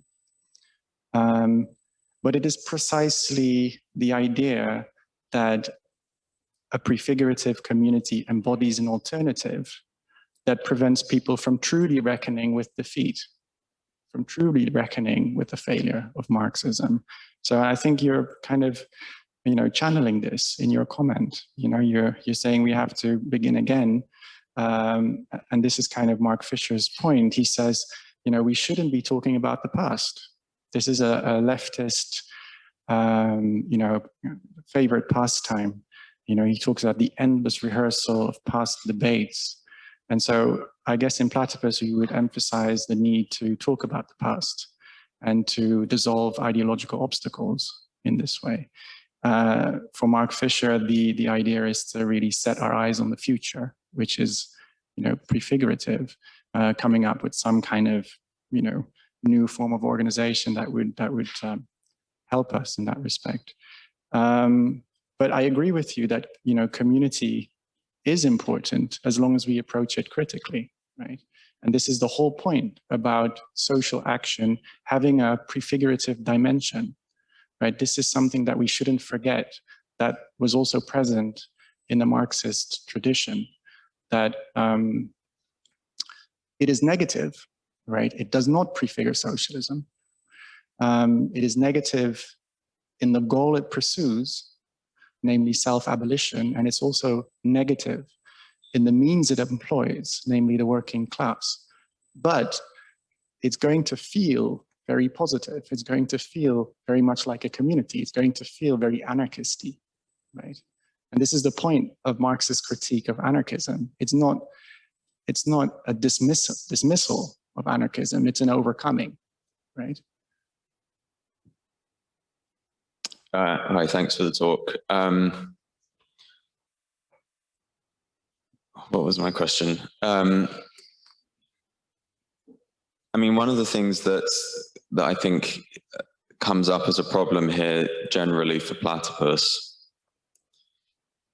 with the passing of the boomers and a kind of loss of consciousness of the new left, that was very essential to the early moment of Platypus.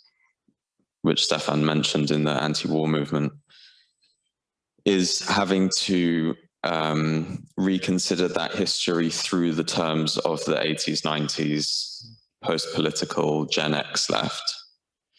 I think this is kind of what Jan was getting at about, can we really take up those terms that were given in the self-understanding of that history by the 80s, 90s left?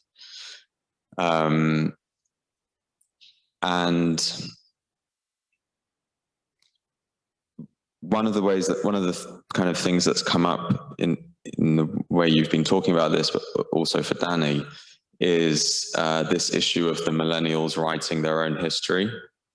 And you've described this talk as making an intervention in this kind of process. And I just wonder what that means for Platypus. Are we now historians, like, writing a different version that, you know, that also involves us in all kinds of problems? Again, Jan and Stefan were saying, like, obviously there's so much more to this history. You suddenly start going the very deep rabbit hole, obviously, that we see, but it also involves us in the problem of, like, via negativa versus constructing a kind of counter history of the millennials. And so I would really, I guess the question is, and I've asked you this before when we talked about this talk, to say something, you know, obviously Platypus, founded in the anti-war movement, is part of the millennial left, right? We talk about surviving the millennial left, outliving the millennial left, and post-millennial left or whatever. But it's also part of the millennial left. And so this attempt to kind of counter-write the history seems very much to also be a symptom of the present moment that we're in. And I would like you to say something about you know, yourself as a symptom, how you came to this, even to Platypus, but also to this presentation that somehow deals with that idea of retelling the history in a kind of, as a millennial leftist, which, as I said, involves those problems of via negativa, but also how to leverage the 80s, 90s left, which is kind of, you know, X for nothing, kind of Gen X for nothing.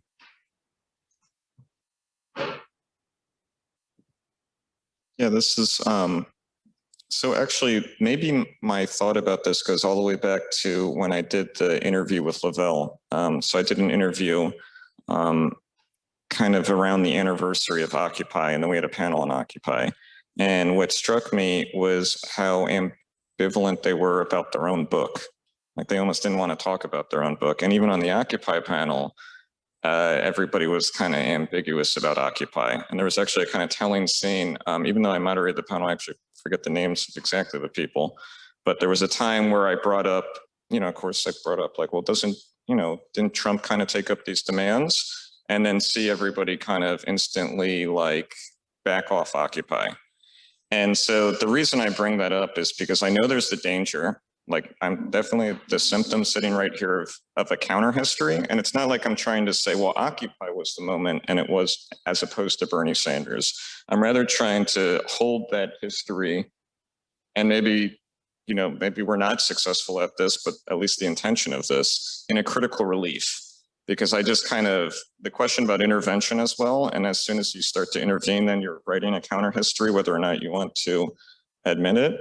It's just, I know that, like, this is now going to not be passed, it's going to be passed down in a very massaged form, in a very specific form. And it's going to inform people about, actually, you and I had this discussion about the late Leo Panich talking about, oh, we've overcome this moment of sectarianism. And one of the ideas was you have mass voters for Jeremy Corbyn and Bernie Sanders and Podemos and Syriza. And I kind of wanted to use Occupy not as really from the tactic perspective, but just as a kind of negative expression, right? As really the crisis of the existing capitalist parties and holding on to what that meant and holding on to the openness, really. Now, the danger, of course, is that then I might get into a position of like defending Occupy as like the more appropriate tactic.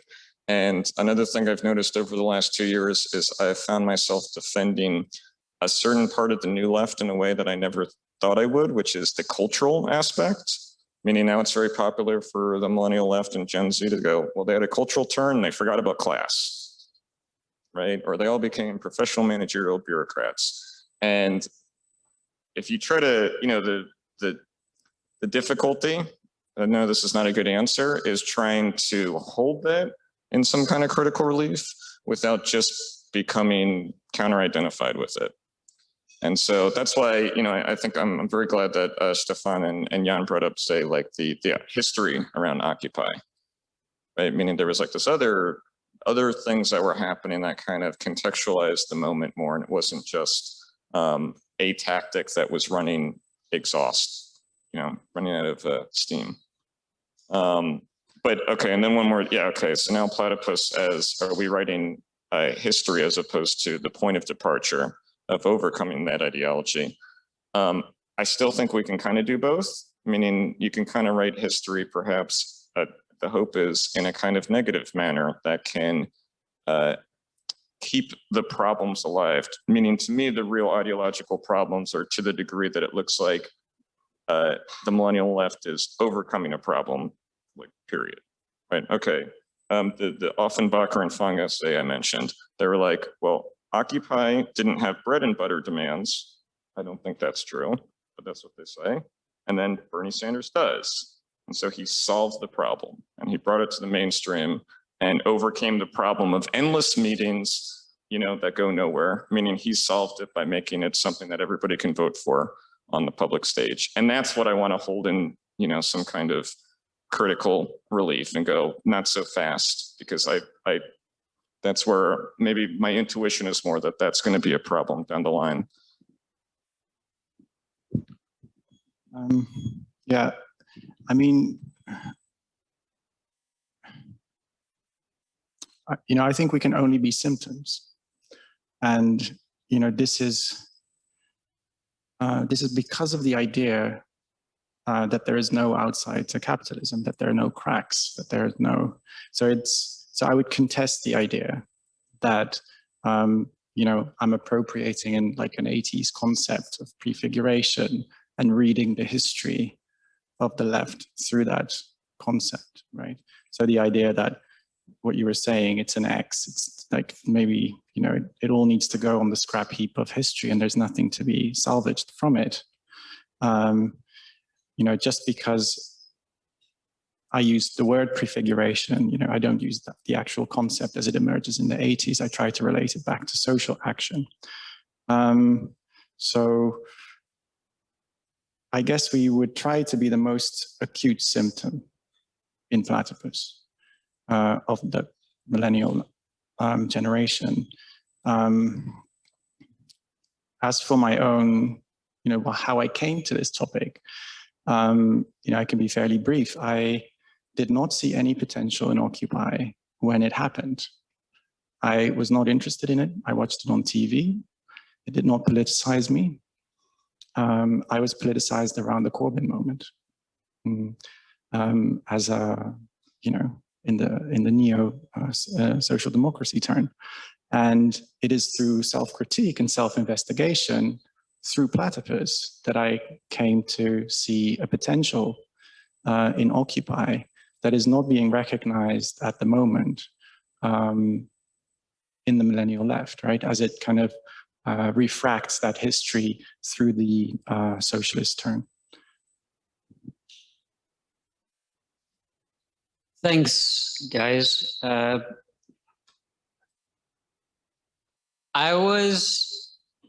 Originally, I was going to ask a question about utopianism that I believe Stefan brought up, like the sort of 19th century utopianism. But actually, the question of religion and communities came up. And I was wondering if that's also not sort of something of what's going on. You know, like on the one hand, partly in what you described and partly in what we know of the New Left and this sort of stuff, like there's a way in which prefigurative politics almost presents itself as a work of art, of course, right, as a sort of performance. But there's another way in which it presents itself as a church and as a sort of community. You know, let's produce this community where we're going to be living out of time in this morally superior or purer or more intense way. And, you know, I'm thinking especially, I don't think you mentioned him, but that was really quite important for Occupy, Hakim Bey, and the whole like temporary autonomous zones idea of that comes out of sort of 1980s, 1990s anarchism, and who was at the same time this sort of Sufi, pseudo-Sufi mystic, etc. Right? You had this sort of thing going on, and yesterday I was talking about Auguste Comte, who in the 40s. Around 48, especially coming out of the failure of 48, but also the potential of 48, really emphasizes the religion of humanity as a way of, and the church, right, turning positivism into a church as a way of, morally reforming the workers so that ultimately, in a certain way, the state becomes unnecessary. Right, it's kind of like the question of the state. You don't need to take power. You just need to change society with the workers, and not by creating, actual institutions, but by morally reforming social relations. And the question of solidarity was the question of altruism. Which is a word that Auguste Comte invents, right? So let's create these institutions that will make us more altruistic, that let's foster love among each other rather than friendship. And that's actually, the very last remnant of positivism. There's maybe two. One is the Brazilian flag today, and the other one is the couple of positivist churches in Brazil that are very much animated by these very small friendship groups and this love that they had for each other. And so I was wondering, in that sense, if perhaps, beyond Trump and Bernie Sanders as the two figures that come out of Occupy, perhaps Marianne Williamson wouldn't be, the other one. She was that Democratic Party primary candidate who comes out of the New Age movement and is a sort of motivational speaker, I believe, somehow, and who would have this really secular religion, solve racism by, let's pray for forgiveness to each other. Like there's not necessarily a sort of God figure out there, but so it's very much a sort of crystal and love and friendship political candidate who didn't have a lot of success, but largely also because she was precisely this anti-political candidate, right? Much more than Sanders or Trump. Like she carries that. I don't have a question in any of this. I was just sort of responding to that stuff about community as opposed to society and the relation between all of this. And the last thing I wanted to say, because this all made me think about, myself too, like when all of this happened. Like when I was a teenager, I was an anarchist. Then I went to an anarchist. I was reading Crime Think from France, and I went to an anarchist fair, and I realized that anarchism really is about, that was 2004, anarchism really was about making vegan cheese and that sort of stuff, right? It was these workshops where like lesbians were teaching you how to make vegan cheese with these very expensive algae. I realized that's not for me. And then I was like a liberal, very much sort of Democrat, liberal. And I was in London in the headquarters, working in the headquarters of the World Federation of Liberal Parties in 2008 when Obama gets elected. And there, that was very exciting for people. I don't remember being super excited by that, but that was, surprising. And then I became really interested in religion. And that's why I went to the Amazon to study missionaries, because I thought, oh, that's really kind of fascinating. People who give up everything to live, to create these ideal communities with people that have nothing in common and for nothing else in some sort of utopian vision. Is the way I was thinking about it. And I was there in 2012 when Occupy happens. And I was reading that made me read David Graeber's book about debt. And it wasn't really that convincing. I guess what I was seeing was precisely, they're just doing a sort of fake version of that intense religious missionary activity that perhaps they should be doing instead. So yeah, that was just a sort of, another way of thinking of reading that history, right? Sort of anarchism to liberalism to sort of mysticism, right? Out of the world sort of thing that in some ways culminates in Marianne Williamson. That is, I guess all of this comes back to Rich's first question, which is, what is this? It's really like, who's David Graeber? He was calling himself an anarchist. He, supported Jeremy Corbyn.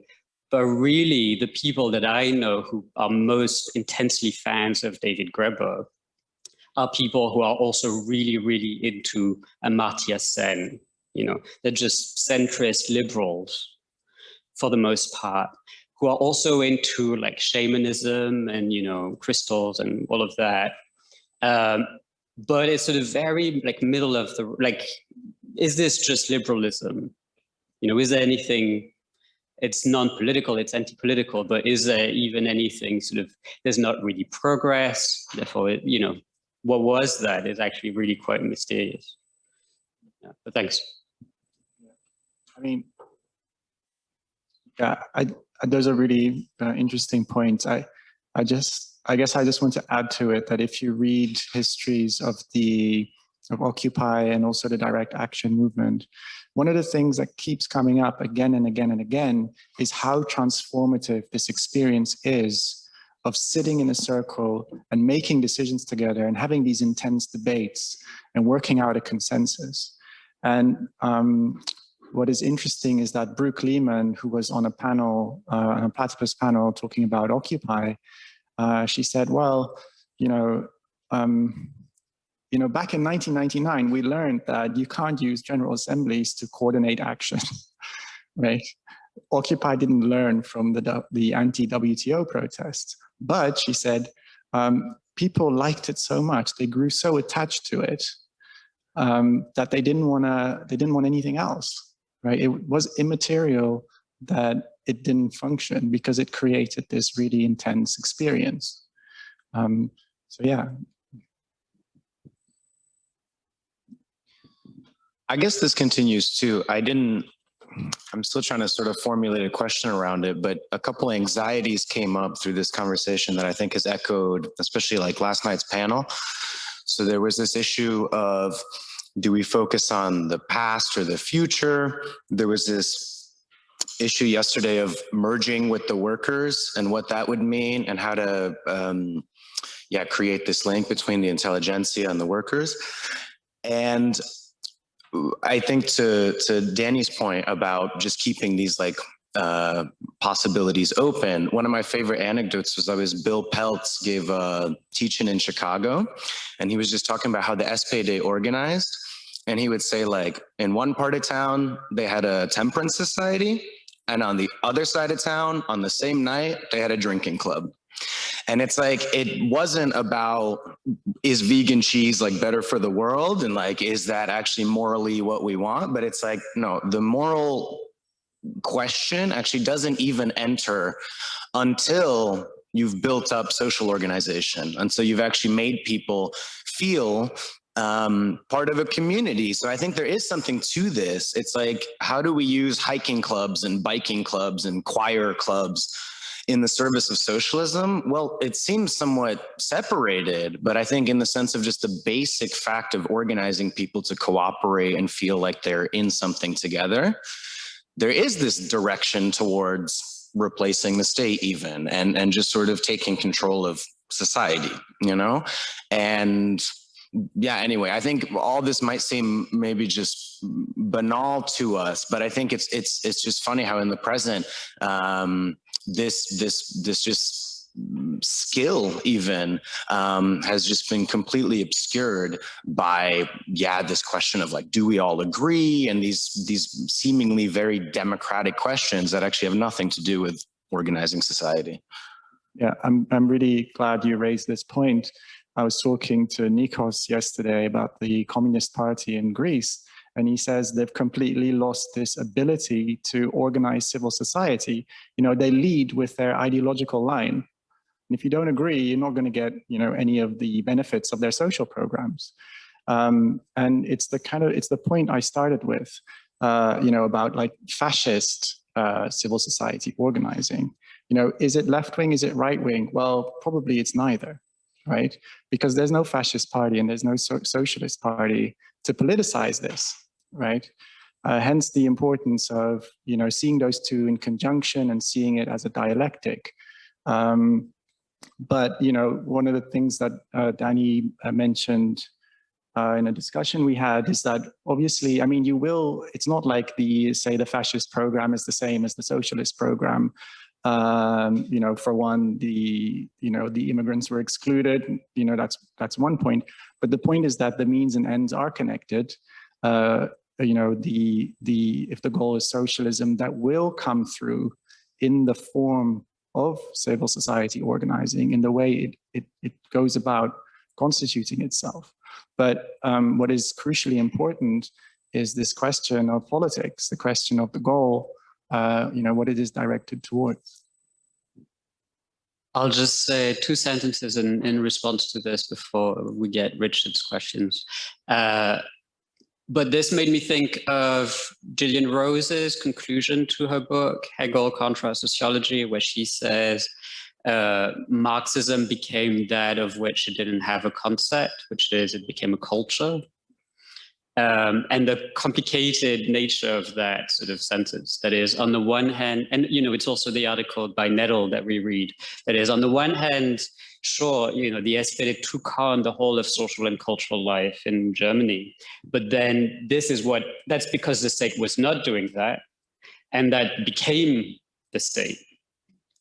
And, you know, and of course, the same in the USSR, but then it became Marxist culture in a certain way, and Marxism itself becomes this sort of friendship culture, you know, affinity marker. And therefore, there's something really ambivalent about this. So that's all I wanted to say to Richard. Right before we go to Richard, so I just did an interview with Alan Shandro for the PR, and we started off by him saying, well, Marxism has become an ideal to realize. It's not even a culture, just like we imagine forming a Bolshevik party, and that's an ideal to try to realize now. But I have nothing to add. I think that's a really important point, Victor. That's the ambivalence, and we should think of the critique of parties leveled by Robert Michels, right? This is very important to remember, and the critique is inserted precisely at the, you know, the Marxist theory is that there is a self-abolition, right? This is the critical dimension. And it's the critical aspect that should be a part of social and civil society organizing. And his critique is precisely that there is no such thing as self-abolition, right? The state within the state that seeks to preserve itself. And yeah, that's the anarchist critique, and that's something we have to bear in mind. Yes, I wanted to take up the point you raised. Can you hear me? Yes. I wanted to take up the point you said that we can only be symptoms. But really, if the only possibility is for us to be symptoms, either we or some people following us have to, at some level, transcend there being symptoms, and if for socialism and socialist revolution to be possible. In other words, the kind of acceptance that everything is ultimately going to be symptomatic actually forecloses the possibility for socialism and makes leftist politics a kind of religious matter itself.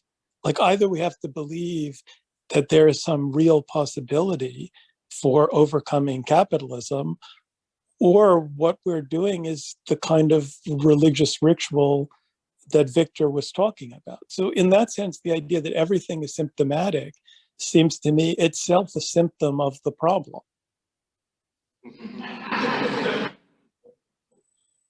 Yeah, that's a great flourish there at the end, because that's exactly the point. So, this is I reject this. It's called critical self-consciousness, right? It's a basic dialectical point that, of imminent contradiction, right? We don't need anything other than the idea of critical recognition, right? A critical recognition of the symptom is all we need to be able to distance ourselves from our own symptomology. I mean, I was going to say the same thing, which is that, Marxism, so not just Marx, but I can find it in Luxemburg, I can find it in Wilhelm Reich, is clear that, in a sense, the goal of Marxism is to abolish itself, to overcome itself, and that it's a symptomatic expression of a problem. So I didn't, maybe the phrase was vague enough that it could be taken in multiple ways. Maybe that's perhaps where the question of clarifying was coming from, but I didn't think it necessarily meant one is stuck in, some kind of religious illusion.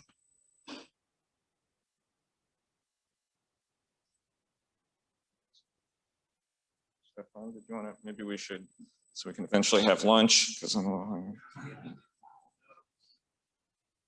All right, thanks. I'll keep it short. I would like to point out one thing. When we talk about critical self-consciousness, critical recognition in a Marxist sense, we should be clear about that this is absolutely impossible without an organization. And today, we have rarely talked about organizations. The SDS came up, and then we now came to the point of the SPD and the Second International.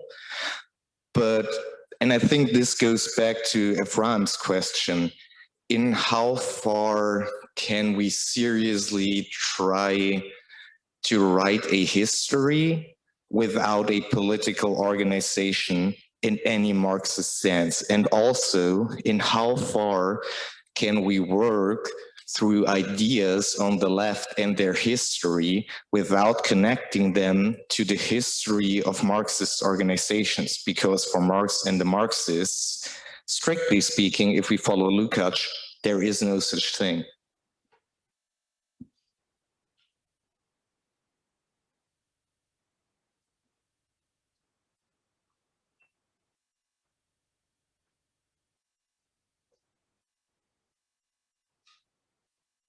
I'll just say something, which is that, back to this question of symptoms. So platypus is a symptom, right?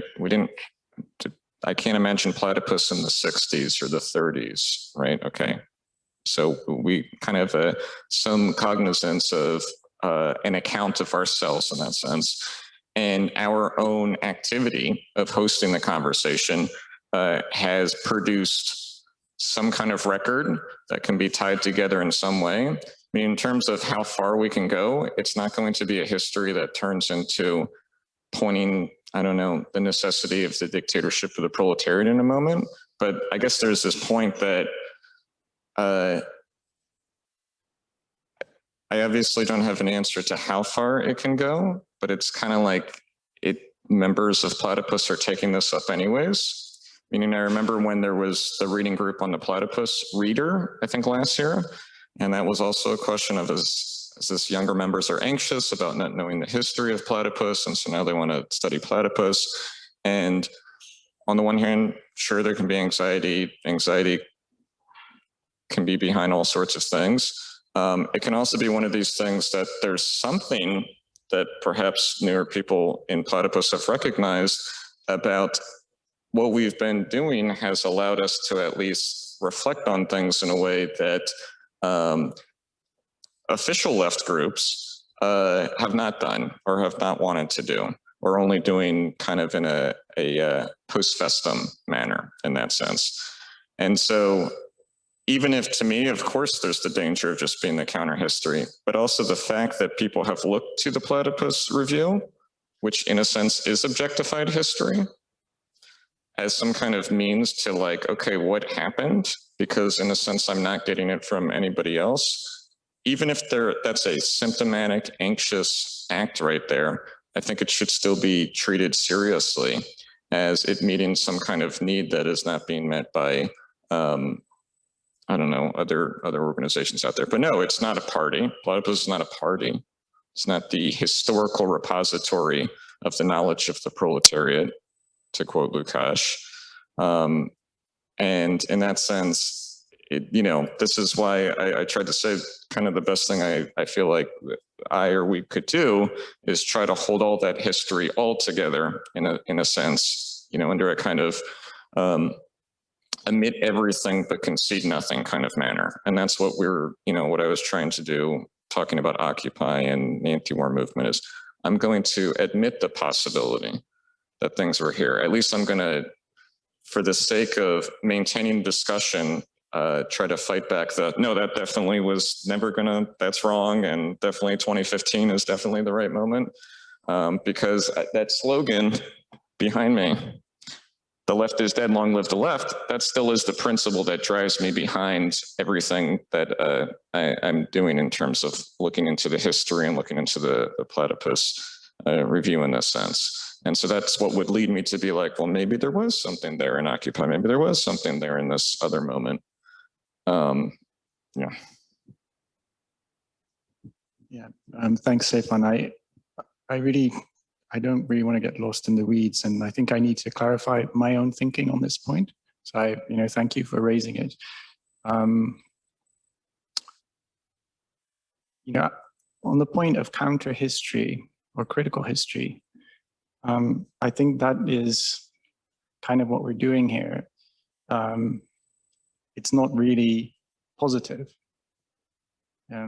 It's not really telling people what to do. It is recovering, it is trying to dissolve ideological obstacles by critiquing certain understandings of history by showing that there are other histories.